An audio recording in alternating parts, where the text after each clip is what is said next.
Action speed সব লাগে।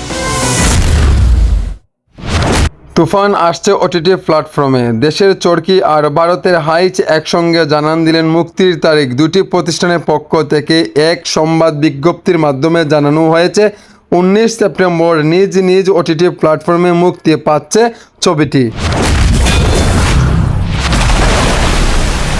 2024 ঈদুল আজহা উপলক্ষে গত 17 জুন দেশের প্রেক্ষাগৃহে মুক্তি পায় শাকিব খানের অভিনীত সিনেমা তুফান। মানুষ ভালো লাগে না, কিন্তু তোমারই ভালো লাগছে, কারণ তুমি তুফান সিনেমাটি দেশের বাহিরেও সিনেমাটির সাফল্য মন্দ নয়। আমেরিকা, কানাডা, অস্ট্রেলিয়া, যুক্তরাষ্ট্র, France, Belgium, Sweden, Japan, Netherland, Spain, Portugal, Abu Dhabi, Bahrain, Qatar, Oman, Malaysia ও পশ্চিমবঙ্গের প্রেক্ষাগৃহেও মুক্তি পায় তুফান সিনেমাটি।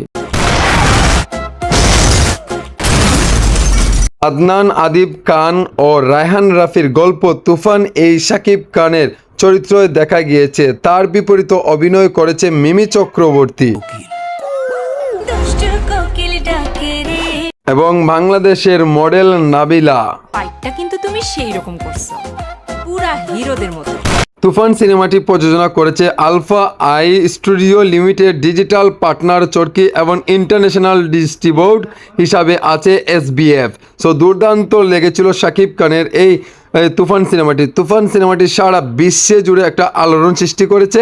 এমনকি আপনাদের এই আশা আকাঙ্ক্ষা সব কিছুই কিন্তু ভালোবাসার মাধ্যমে হয়েছে।